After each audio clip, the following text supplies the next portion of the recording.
let's advertise your business right here on this podcast. Let me help you reach your goals. Let's put a marketing plan together and develop a strategy to take your business to the next level. Now, folks, today's show sponsor are my great friends over at the MRCA. That's right, the Military Rodeo Cowboy Association. Now, your support and contributions will enable them to meet their goals and increase opportunities for their members to compete in military rodeos across the nation. Now, these members are all active duty military members and veterans. The Military Rodeo Cowboy Association is a registered 501c3 charitable organization, and contributions may be tax deductible. Donate today and let's support these cowboys and cowgirls by going to PayPal and search Military Rodeo Cowboys Association. The MRCA appreciates your support and efforts. Check them out online today. Get a complete rodeo schedule and how you can sign up to compete. Visit mrcarodeo.org. That's mrcarodeo.org. Now, folks, before we start today's show, today we honor and we remember the service and the sacrifice of U.S. Marine Corporal Jason Milio. Now, Corporal Milio was setting an ambush when he was shot and killed in the line of duty by friendly fire on April 14th on this day in 2003. Now, this is a very important message because his commanding officer, Major Langella, reached out to me this morning and said, could you please remember one of my Marines today? And I said, of course, I will most definitely do that. So, folks, today we remember Corporal Milio. And today let's also remember our fallen, and always remember that freedom is not free. Now, today I have a very special guest joining us on today's program. This next guy is definitely a staple in the community that I live in and reside in. And really, he's becoming not only a staple in the state of Texas, but in the nation as well. He has a very unique restaurant. This is a living and breathing museum, if you will. It's a living museum. And it's also a place where you get 5-star cuisine while sitting back and reminiscing about your service, the sacrifice of others. It's a great place to go hang out in camaraderie, get a great meal, and literally live in the moment and take you back to the time that you were serving in the military, or perhaps a friend or a loved one. And with that, we are honored to be joined by the founder of Honor Cafe, Mr. Chris Sadler. How are you, sir? I'm doing well. How you doing, Tally? Hey, man, another day, another dollar, another day, another episode, 143 since I started this in August. And I'm very excited to have you today because you are one of my most favorite people, and definitely somebody I talk about regularly on this program. And today I even dug out my Honor Cafe t-shirt so we could support you, support your business, and all the great things that you're doing in the community. You're looking great, man. And I'm glad you're looking healthy. It's been a long road for you, and we're proud of you. You know that. Yes, sir. You know, I get 1% better every single day, and I hold myself accountable to that very thing. I don't just talk the talk. I've got to walk the walk. I put a lot of pressure on myself. There's nobody harder on me than me. And, that's credit to, friends, family, and my creator. And, God has definitely helped me along this path. And, like I said, I continue to just get that 1% better, just keep swimming every single day to make myself better so I can live the life that I was intended to live through God and through Jesus. I can be a better father, be a better husband, and the rest will just kind of work itself out. Amen. But I do sincerely appreciate you bringing that up, man. I work very hard at it. And, again, I got a second lease on life, so I'm making the best of it. That's right. So I know you have a very unique story, and I know it personally, but our listeners may not. So I want to get to know a little bit about Chris Sadler. Now, I know you are a proud Texas native, and also you are a very proud veteran of the United States Marine Corps. When you were in high school, how did the Marine Corps come into the picture? Was this something that you always wanted to be a Marine, or was it something that you kind of were like, well, I got nothing else going on, let me join the Marine Corps? I was estranged from my father, and my mother raised myself, my brother. Worked three jobs to buy 3 gallons, 3.5 gallons of milk for two boys. I'm the smallest male in my family, so there's some big guys in my family. My brother's bigger than me, so we ate a lot we drank a lot. My mom worked basically to feed us, and my real father was a Marine, a Vietnam era Marine. And so I was always familiar with the Marine Corps, and anybody who is estranged from their father at a young age, there's you hear a similar story, which is that they they look to their father, they look to what they know of their father as an inspiration, even though that father is not there. And so, out of my family, my father was the only Marine at that time when I was smaller. Of course, as I got older, I had two cousins that joined the Marine Corps, and when I joined the Marine Corps, both those cousins were still in the Marine Corps. So, but yeah, I came out of high school. I joined the Marine Corps. There wasn't a lot of options for me. I felt like the Corps was a great option, and also, I figured, hey, if I take this and knock this out, then my little brother won't have to do this. So I kind of felt like I was going to put on that pack for my family. Very interesting. Now, when you got to boot camp, what was that experience like? Boy, coming from East Texas, if you will. Man, I was in really good shape. I was actually recruited quite a bit out of high school for football, and so when I hit boot camp, I was ready, and I boot camp should have been a lot easier, but I had a senior drill instructor that was not an easy guy, and he was on the All Marine Corps judo team. He was a grunt, and he was actually a little ticked off every day that I was bigger muscularly than he was, and so he told me, he said, when you leave boot camp, he'll be smaller than me, and he was successful consequently. So it was uh, it was a daily drudge, almost single-handedly by my senior drill instructor. Which a lot of guys have a different story about boot camp. Their seniors kind of like the father. The green belts were the stress guys. We despised having our senior around, and we loved having the green belts around. They would take care of us. They were soothing. It was kind of a unique situation. So, but I prepared myself for boot camp. I went early because I was in the shape where I could go early. And some kids had fallen out. They said, "Are you ready?" I said, "I'm ready." I went down and did 3 PFTs in a row in one day to have all the PFT stuff that I needed to go. And I thought I was ready. It was going to be a walk in the park. I knew there would be difficulties, but I thought I was prepared. What I wasn't prepared for was senior drill instructor Solano.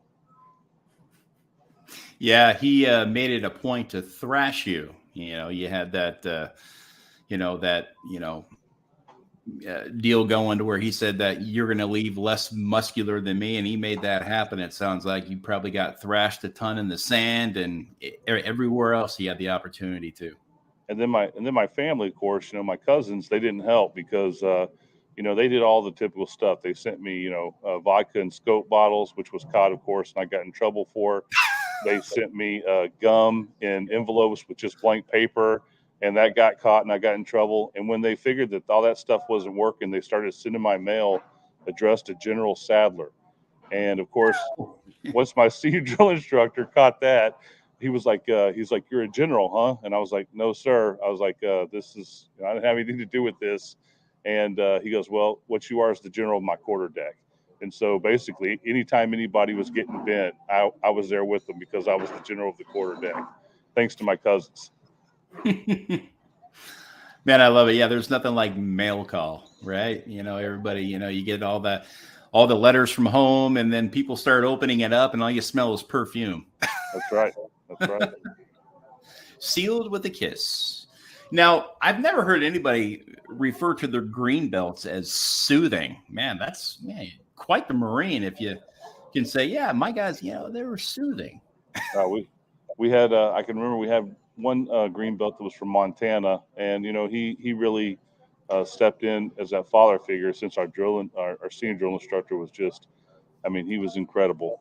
We were his fifth honor platoon in a row, and he was a sergeant at that time. We got him a guaranteed staff sergeant, and he told us all that would happen. In the first phase, I think we took like 3 events, and he let us know how disappointed he was in us. I mean, I don't even know if I could tell that story on a podcast, but to put it, nuts and bolts together there. At the final phase, we swept every event, and I think that a lot of that was out of fear. So Love it, man. he turned us into a tight group. Mm-hmm. Yeah, that's their job. That's right. So I want to get into your journey with Honor Cafe. Still a fairly new journey. I believe you opened in 2020, if I'm not mistaken, or perhaps late 2019. But opening a restaurant is something that's very difficult to do, and it's even more difficult to do during a pandemic. And you did remain open to serve your community. Now, what was your inspiration behind opening this restaurant, and what sort of vision did you have? Did you wake up one day and say, you know what, I've got a great idea and I'm going to put it into motion? Well, it wasn't a wake up one day. So once I got out of the Marine Corps, I went into law enforcement. I was a police officer for about 10 years, left police work to go back to be a contractor overseas. Ended up working for a couple of groups. Probably the most notable was a British outfit called Armor Group. Worked with them. While I was working with them, my partner was a prior service SEAL, and we'd sit around, having sandwiches and a beer, after work, and basically just talk about how we thought we could do it, do what we did, and run a company as well as the guys we worked for. Probably how most companies are formed. And he said, well, I don't know how to put a company together. I said, well, I'm going to find out. And he said, if you do, I'll come with you. And I started my first defense-based business from there. And so I come from the defense sector, and I ended up selling that company, Texas Armament and Technology, in 2016. Had a non-compete that kept me out of the defense space for a little bit of time. So I was kind of looking at what the next step was. And that's when God laid the idea of the Honor Cafe on us. And I kind of ran from it for a little bit. I never, frankly, didn't want to own a restaurant. I like restaurants. I like being at restaurants. I like restaurants all over the world. Never really wanted to be in ownership. I'd seen some of that, from afar when I was a child growing up. We have friends and family that have run restaurants. We have a very close family friend who's probably one of the top 20 chefs in the world. And I saw his struggles. I saw, what it did to his body. I knew it was a tough business, but,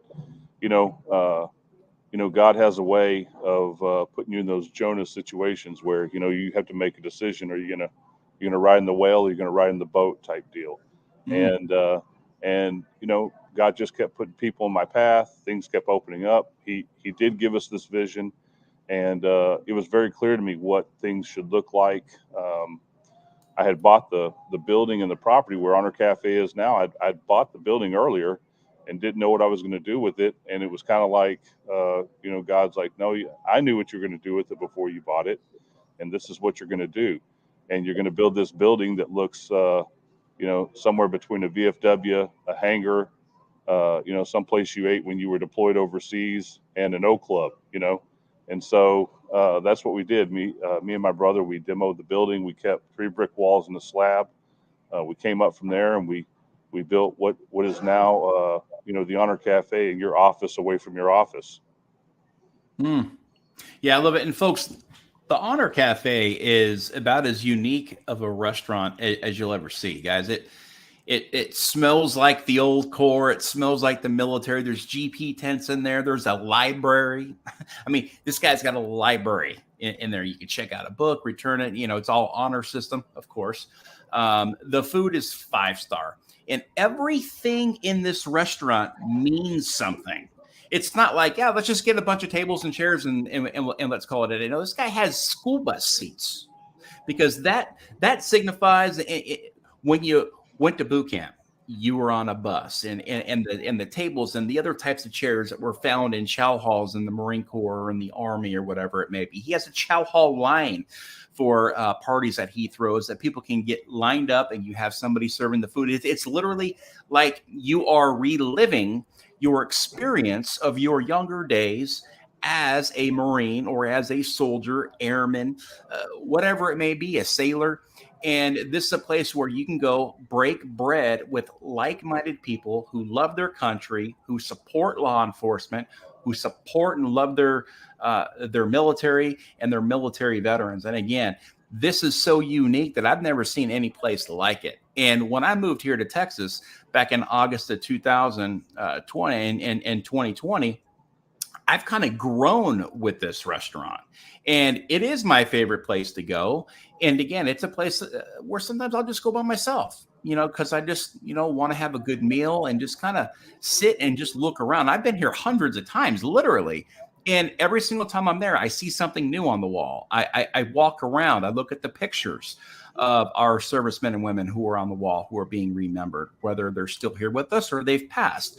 Or you can go on to the other side of the room there, where they have all sorts of memorabilia that Hart's Military Museum in Huntsville has kind of loaned them to show, to share with others who come in there. And again, they want to get a great meal, and they want to do this all from a living, breathing museum, literally.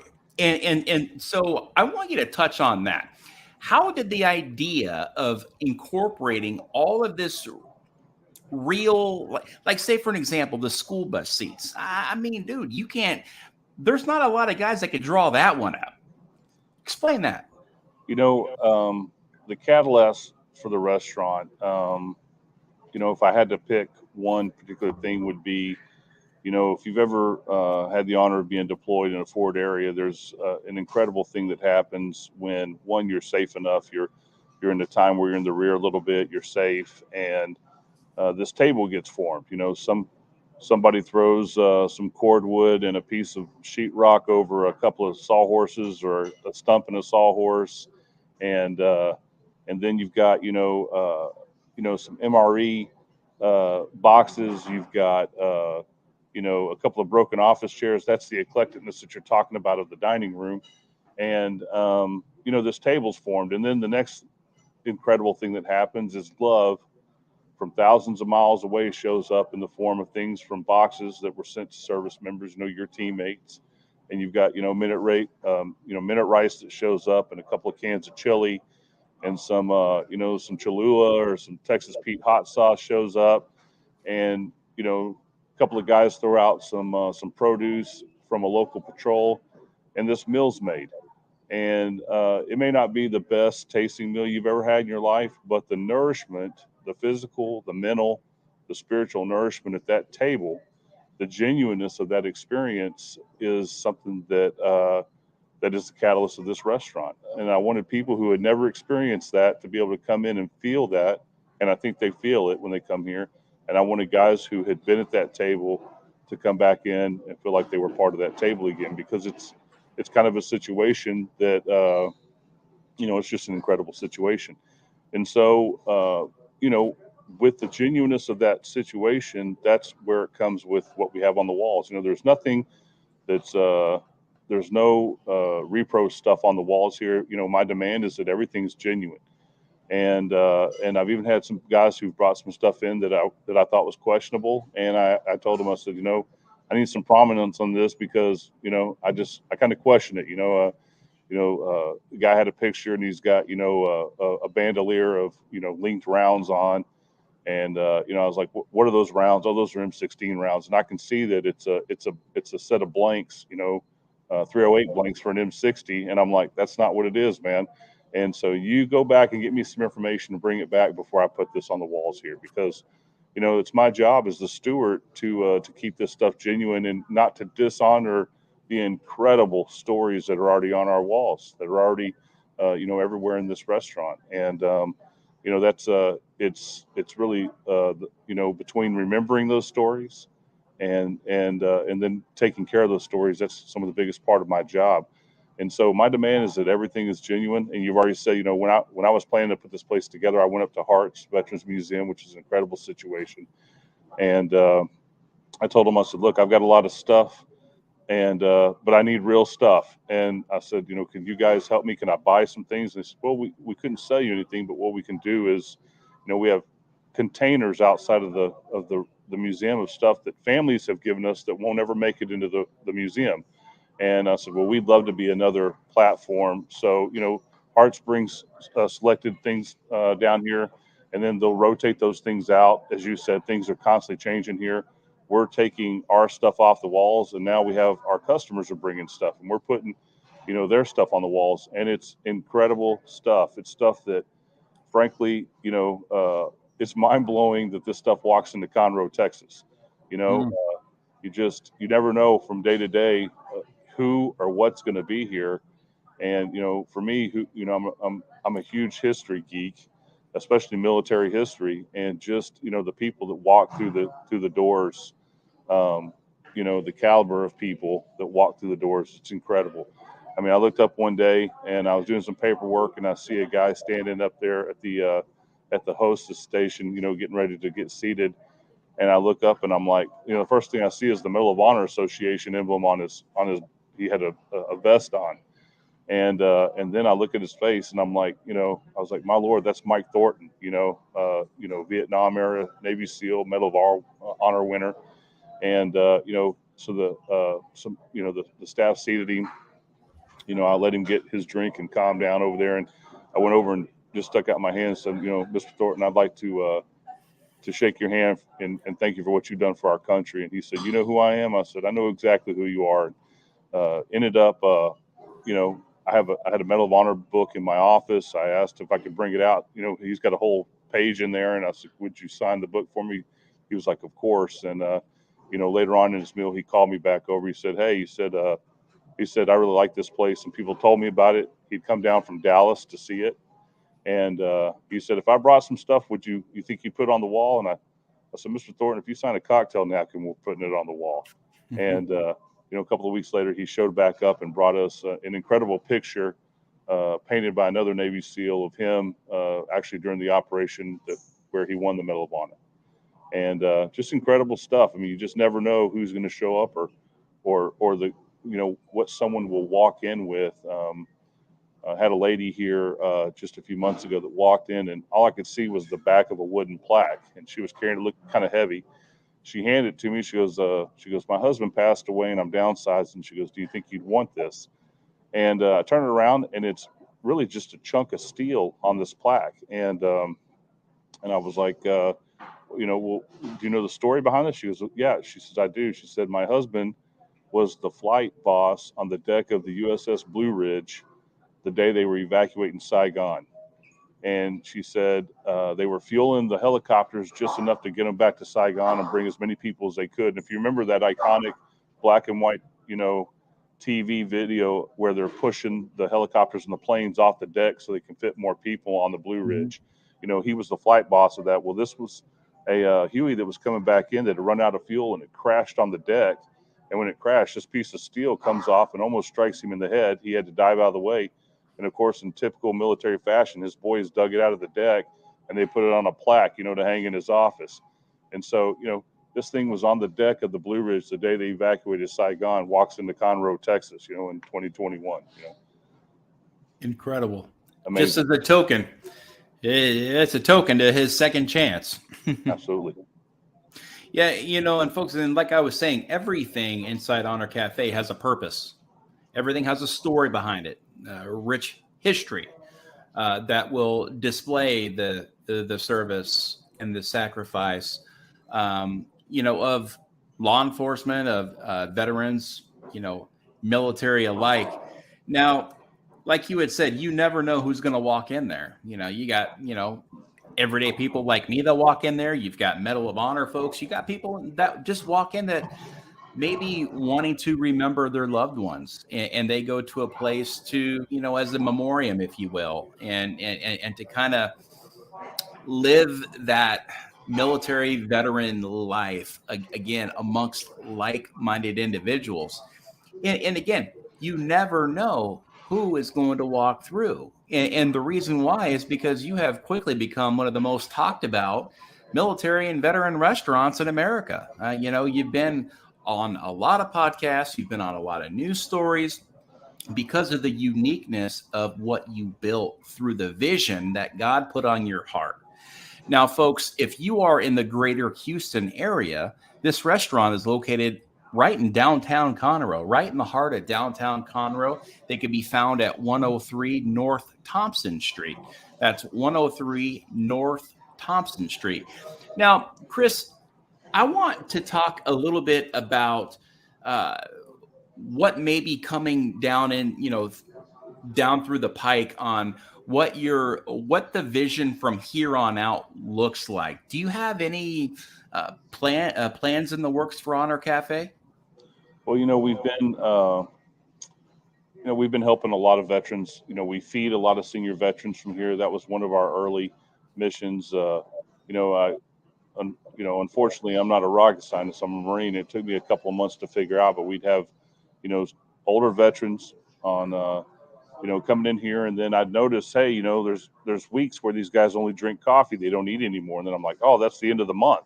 Oh, they're out of money, and a lot of places that would be the end of that thought process because there's a confrontation that comes right after that. When you take these guys out a hamburger or a breakfast taco or whatever it may be, and we know what they like, there's a confrontation because these are proud people who don't accept charity in an easy manner, and that's the first thing out of their mouth is I don't want charity. I don't want that. And I've got it so short circuited that now I can just tell them, well, I'll just go throw it away. And of course then their eyes get real big because these are guys, they're not going to see food just brought out of the kitchen thrown away, and they're like, why would you do that? And well, I can't take it back in the kitchen, so either you're going to eat it or I'll throw it away.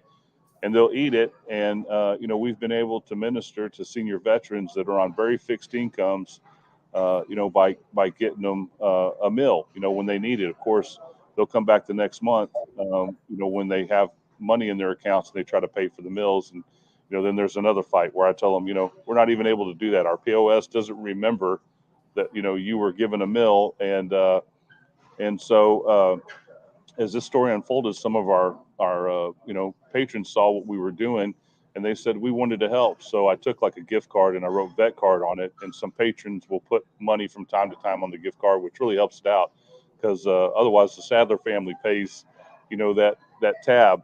Um, and uh, and then these senior veterans, these group of guys, they started seeing, and they worked their way around, and about every 3 weeks or so, one of them will throw a 20 on that vet card.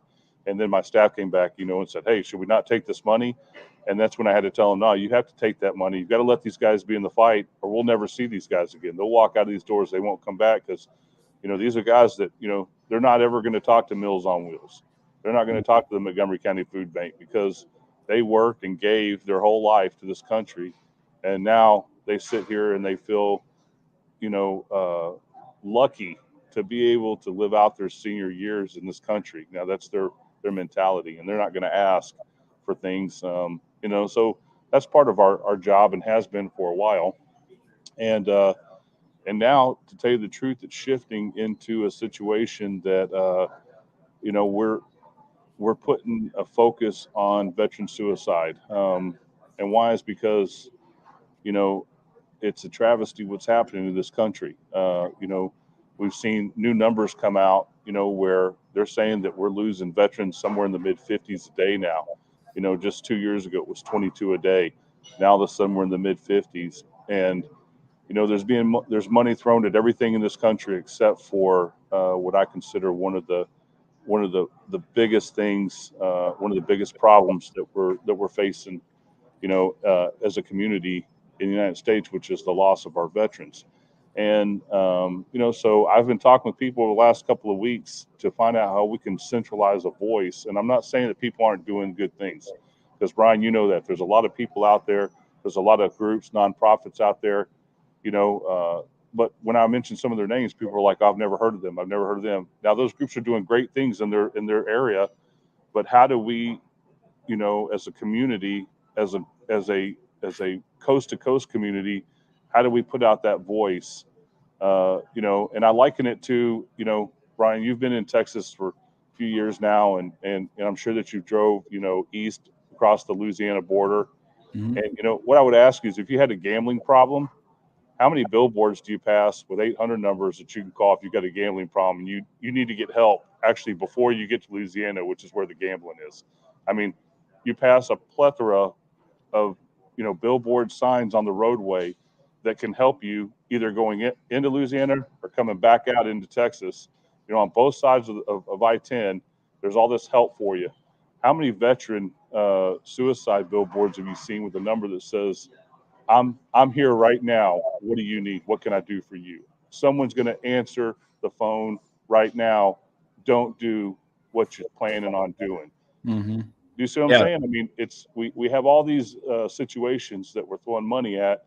And so, really the focus of kind of the new focus of what we're doing here at the cafe is we're putting together people, and we're going to start, storming the gates, looking for some funding to start putting together a concerted effort to tie, these. So if you have a small group, you've got, a small VSO, veteran service organization, and they help. And, obviously they can't shoulder the pack every day, but what they can do is they can take Thursday. And if we can put this hotline together, if we can put this information together that gets out, that gets into the VA, that gets into the veteran service officers that are in the communities.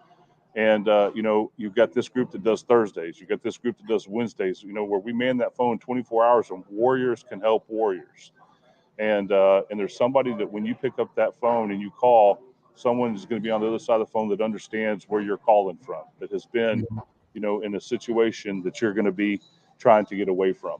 And so, when you ask me what's the focus, other than honoring veterans and their families every day, which is our core mission here at Honor Cafe, that's one of our new missions. I just feel like, 2 weeks ago we lost Navy SEAL Mike Day. Mike Day was an incredible man. He was a warrior. When he was in Iraq, he was shot 28 times. You know the story, right? I mean, Mm-hmm. he was shot into unconsciousness. When he came back, he ends up, icing 4 other guys with his offhand because, his good arm had been shot up so bad. The guy was shot everywhere but the head, right?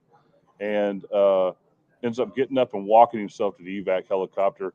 Credits his faith, right? I mean, he told the Lord, I want to see my daughters one more time. And God helped him live and then live through it, bring people to Christ. He was an authority in the veteran community in the United States, speaking and bringing just morale building speeches. And then 2 weeks ago he takes his life, and I just don't know how that happens, man. I don't know how we as a country let him down, let that man down, and let his family down. And so I feel like we have to do something together. And Tally, nobody knows better than you that if nobody else is going to help, sometimes you got to get up and you got to do it yourself.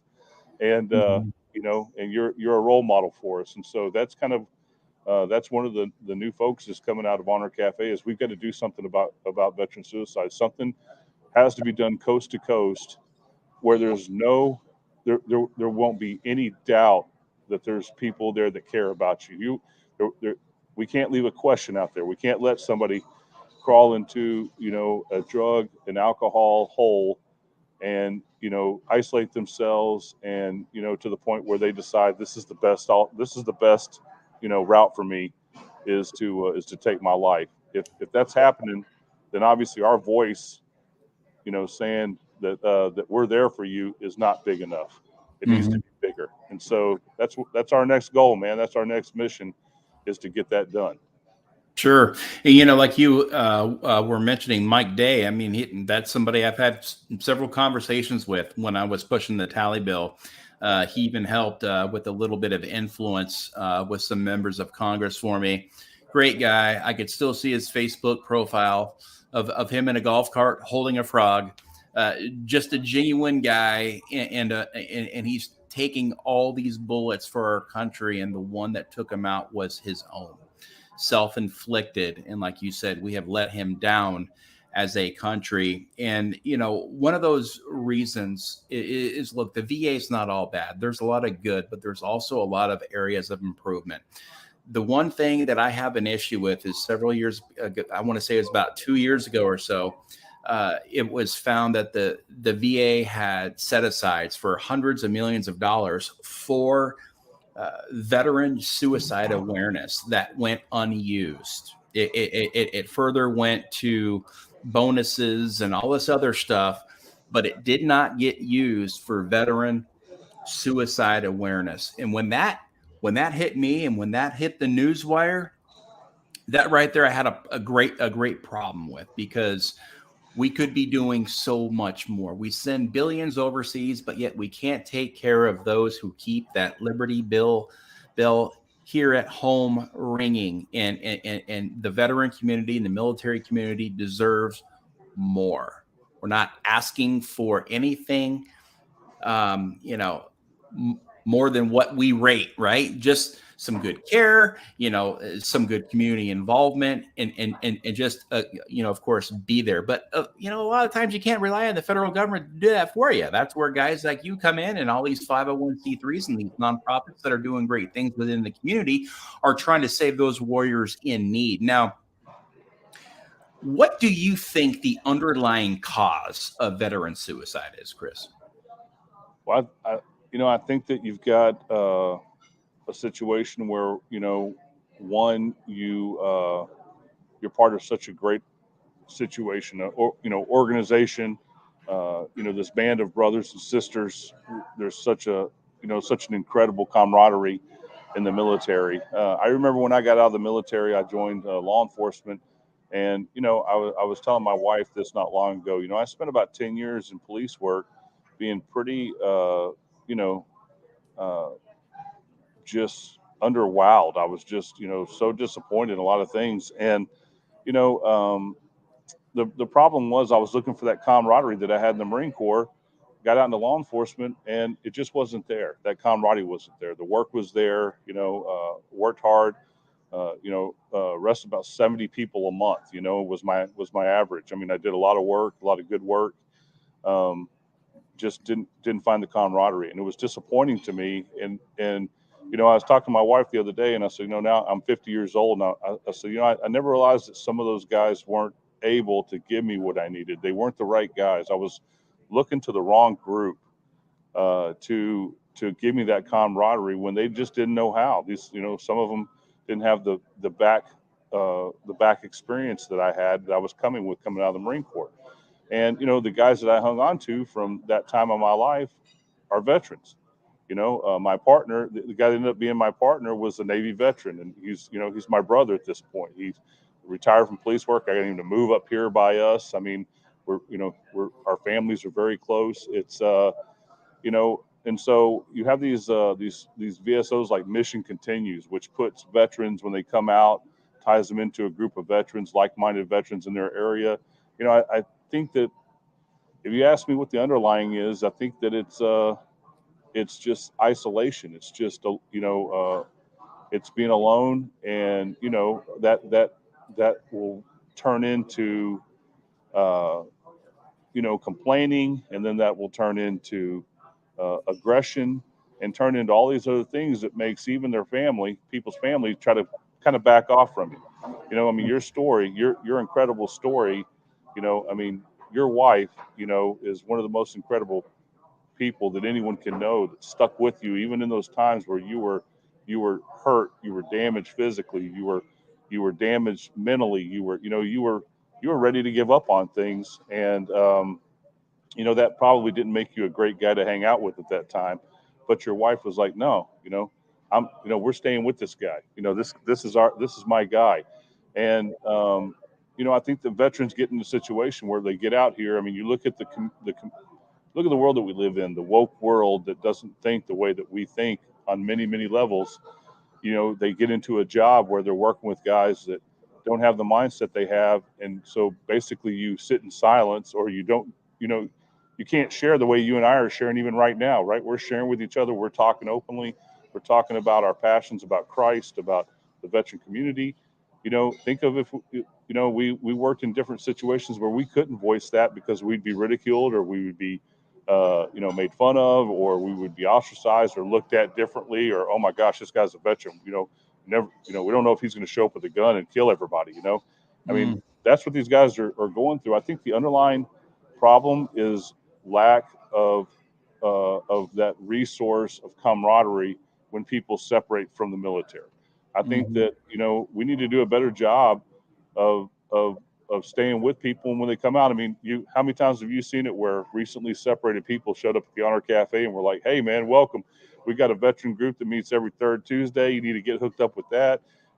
Anytime you need some help, or you need an electrician, you need a plumber, you come up here. We know who to send you to. We have a network of people."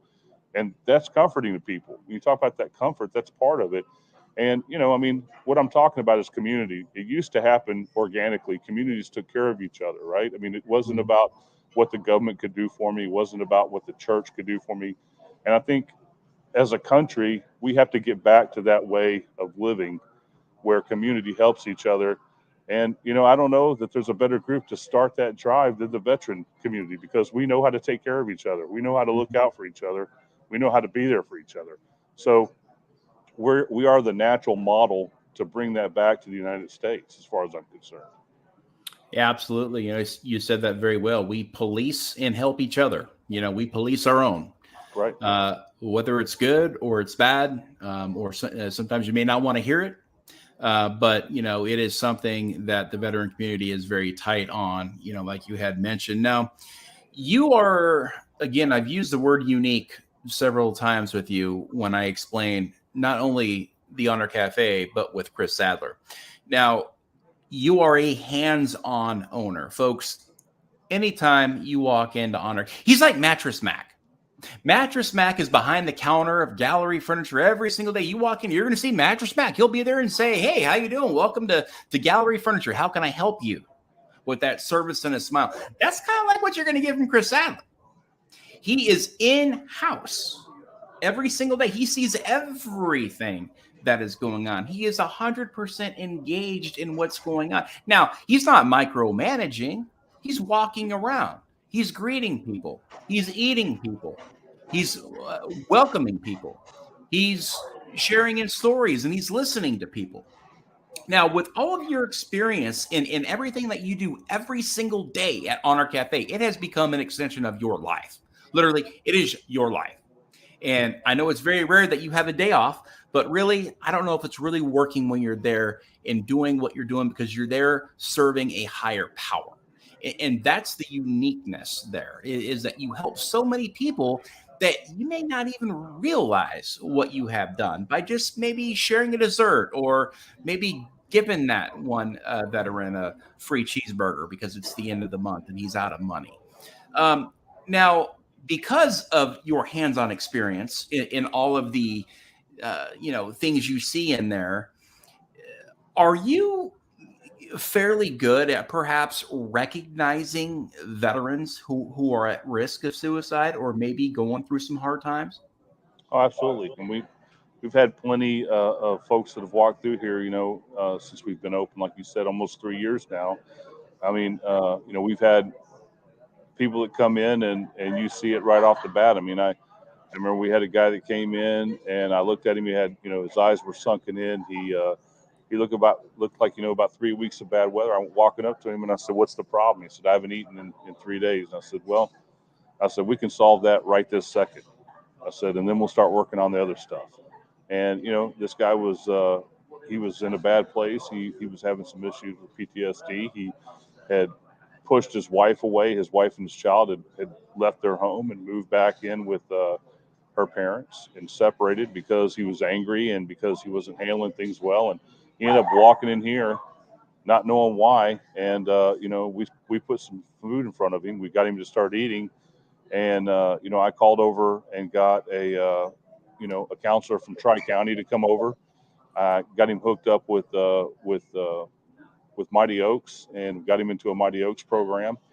fast track him, and that veteran is, at work and doing well today. And that's not a single story. There's handfuls of those stories here, and yeah, you can see them. I mean, you see veterans that come in here that are looking around for a couple of different reasons. You see them coming in looking around because, like they're looking for what's new. They appreciate the space. It takes them to a place that they remember.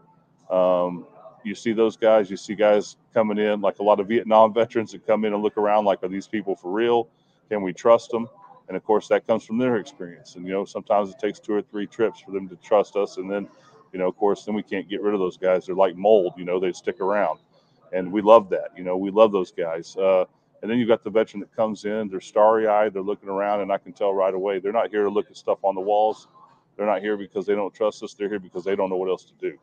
And and that's an easy spot. And once we spot those folks, whether they be guy or gal, we're going to get in there and we're going to help them to the best of our ability because, like I said earlier, our core mission is to honor veterans and their families and everything we do.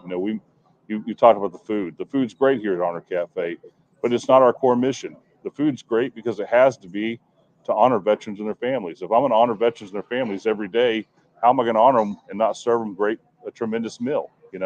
It's just part of our operation here. And to further that, honoring veterans and their families, when they come in and they need our help, we got to help them. It's, there's just no way around it. We've got to do everything we can do. We can't let them walk out of here without them knowing that, they've got somebody here. They've got a phone number they can call. I've given my personal phone number out. I can't tell you how many times and told people, I'm going to call you if you don't call me, like tonight. I'm going to call you I'll call you at 6 p.m. I'm going to call you at 10 p.m., and have other people engage with them as well. But, we personally take care of people the best we can, and that list has grown. And, about that too. I mean, I was just talking to you not long ago. You were in here for lunch. We were talking about what you were going to do for the rest of the day. And you told me about the hundreds of emails that you had in your email inbox sitting there because you're becoming known as a guy that can help people, that knows the route to help. And in the veteran community, all you got to do is put that banner up, and man, you're gonna start getting contacted pretty quick.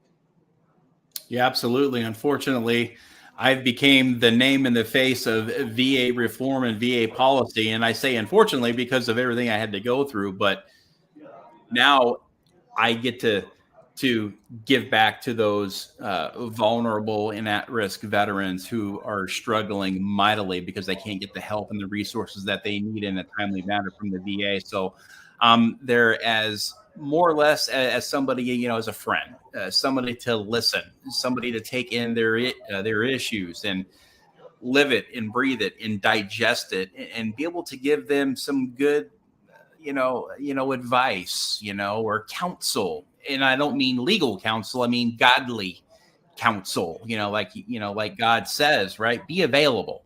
Make yourself available.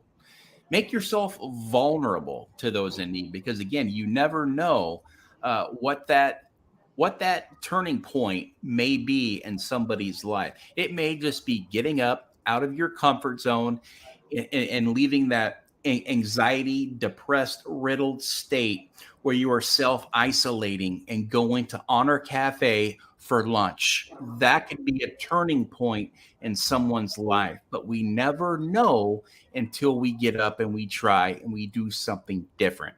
If you're doing the same thing every single day, you're going to get the same result. And we don't grow until we release ourselves from that comfort zone, take ourselves out off the sidelines and enter into that game, and you find out a lot about who you are and who you surround yourself with when you're in battle, if you will, when you're on that field, if you're on the battlefield, who's going to have your back and how you're going to get through these moments of adversity. If you will. Now, I know you have done a tremendous job, as well as Honor Cafe, giving back to the community every day, and really setting that shining example to not only the veteran, the military community, but to the community at large, to the community that you serve each and every day. Now, Honor Cafe isn't just a place to go eat, guys. Again, it's a living, breathing, working museum where you get a 5-star cuisine and get to hang out with like-minded people, break bread, and everything is great. But Honor Cafe is also a final destination for so many people when it comes to events and the clubs that they do. Chris was talking about a veterans club that they have, and the community involvement. Can you touch on a few of the clubs and events that the Honor Cafe puts on? We have the Conroe Rotary Club that meets here every Tuesday at 12 noon. We have multiple veterans groups that meet here. We have multiple Bible studies that meet here. We have a men's group that meets every Monday morning at 7 in the morning. I'm so thrilled that we could put together a place that could be a town hall meeting place for so many different groups that are all riding with good. And kind of that's my prerequisite. If you're going to come in here and ask if you can use space, one, you better be on the side of right. If you're on the side of right, you're doing good, then we're going to be friends. If you're trying to do something else, then you're not going to be a friend of ours. And I'm the one that gets to say that because I'm the one that unlocks the doors. Unlocks them in the morning, unlocks them back at night. So, but we have so many different groups that come in. We have the purple, the military order, the Purple Hearts meets here. We have the Blue Star Mothers, which are mothers that have deployed children. We're the flags planted here for the Montgomery and Spring area Blue Star Mothers group. We have a Gold Star Mothers group that's just starting in Montgomery County, the first Gold Star Mothers group in Montgomery County, and this is going to be their meeting place. So, I mean, it's just it's a plethora of great different people. We have DAR groups, Daughters of the Republic, and SAR, Sons of the Republic groups that meet here, and they come in period dress, dressed like their ancestors from the Continental times. And so, on any given day, you might, we have a Methodist men's quartet group that meets here, a choir group. And sometimes when they come in, they'll be working on something the last they can sing. And I'm like, go ahead. And they'll get up in the middle of lunch and they'll sing for people. You just never know what you're going to get. We have, we play the piano on Sundays. We play the national anthem at 12 noon on every Sunday. And, it's just a beautiful thing to see people lay their forks and their knives down, stand up, put their hands over their heart, face the flag. And then after the anthem, everybody claps and cheers and then sits back down and goes right back to their conversations and their food. And, I'll put it this way, it's a hard place to be upset. It's a hard place to have a bad day. It's a special place, and you know exactly what I'm talking about. It's, you walk in here, I can have a bad morning. I roll in here and I don't make it about 6 or 8 foot of wall before I'm like, you know what? Yeah, it's not that bad. It's, it's going to be a pretty decent day. That's very true. It's a place where you can go escape, from the realities of life. It's almost like watching a sporting event for 3 hours. It's like, okay, I'm going to completely disconnect from life for 3 hours, and I'm going to watch a ball game. I'm going to be dead set on a ball game, whether it's football, baseball, whatever it may be. That's how I feel when I go into Honor Cafe. I can kind of escape the craziness of the outside world and go into a place where we can appreciate our history and appreciate today and live in that moment and to not only remember, but to reflect and to also give praise to those who are actively serving our country right now, as we have many in harm's way, always across the globe. And freedom isn't free, and people need to understand that. And I was saying on a podcast yesterday, we have so many people in this country right now that, America is bad. We are, people got to understand we are a beautiful, great country. We are the land of the free and the home of the brave, the service, the sacrifice, the bloodshed that so many millions of Americans have shed for people to live their life in peace and prosperity and opportunity. And unfortunately, a lot of these people that are making a lot of this noise have never left their county, let alone state or country. So I don't know how good they really got it here. And I think that's another very, very important point to make. But when you said you started the Honor Cafe, God put something on your heart, folks, and that is the main thing there. God gives us all these signs, if you will. And when God puts something on your heart, it's up to you to follow through. It's up to you to open your eyes to this vision on what may come if you get up and if you start to act on God just guiding you through life. Life is hard. There's a lot of obstacles in life, but with folks like Chris and some of the people that go into his restaurant, you can go hang out again with like-minded individuals, and you are who you roll with. If you hang out with great, successful people, you're going to be one. If you hang out with shitbirds, you're going to end up being one of those guys. That's just the way it is in life, right? So pay attention to those signs because you never know what a calling may lead to, folks. But it's up to you to open your eyes to that. Chris, do you have any final words? Well, you've said a couple of things that I wanted to bring back here to close up. You said, when we talked about your health, you said, I'm just trying to get, just 1% better every day, be a better, husband, father, Christian, you said you got the second opportunity. And obviously, we've all got that second opportunity through Christ, right? I mean, when Christ redeemed our lives through his death, we all got that second opportunity. And it's what you do with that second opportunity. Do you want to focus on bringing honor to your Father, to God? And if you do, then your life's going to be a whole different place. And when I made that decision, probably, I was raised in church, but didn't decide I was going to be a good Christian and try to be more righteous. And that's what I try to do. Like you, every day I try to be a better Christian, better man, better husband, better father, better businessman. If I could just be a little better than I was yesterday. And and you'll draw a lot of positive people, and a lot of positive energy around you will show up because God says given will be given, right? So you give bad, you're going to get given bad. You give good, you're going to be given good. It's God's law. And I appreciate the courage you have to come on the podcast to speak about Christ, to carry your beliefs loud and strong, because it's guys like you and people like our patrons of the Honor Cafe that are going to bring America back into a place where we can turn our face back to God, and we can live in the greatest country that was ever raised from the dust, right? And I don't think it's too late for America. I think we can do that. I think that if we turn our face back to God, that all things are possible.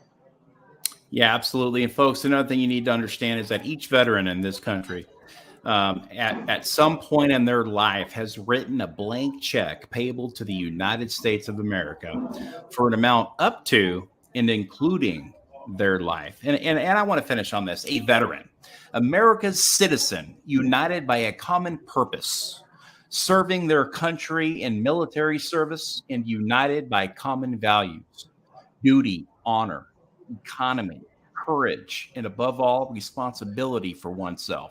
Each veteran at some point in their life, like I had mentioned, has written a blank check. And it's up to us to go out and to continue to live an honorable life and to always remember the sacrifice and the legacy of everybody that we have lost along the way. And with that, Chris, I would like to thank you so much for joining us on today's program. We sincerely appreciate everything you have done and continue to do in the military and veteran community. Your service, sacrifice, and dedication to our great nation is truly admirable. Thanks, Tally, and same back to you. I mean, you're a brother, and I can't say enough about you. And obviously, your fans who watch this podcast, they know who you are, and that's probably what keeps them coming back is who you are, man. And I appreciate everything that you do. Thank you for your courage and your strength. Thanks for being the lone survivor that stepped up and changed a system that was broken for veterans, and now is changed for all veterans to come. Not that it helped you or your family with all the loss that you have, but man, you're going to get it back. this country is going to find a way to give back to you what you lost because of what you've done for so many in the future. And thank you so much, man. That's sincerely heartfelt. That means a lot coming from you. Thank you. Yes, sir. Folks, remember to stay inspired, stay encouraged, stay motivated, and always stay in the fight. Until next time, for Today with Tally, this is Brian Tally. Good night, Semper Fi, and God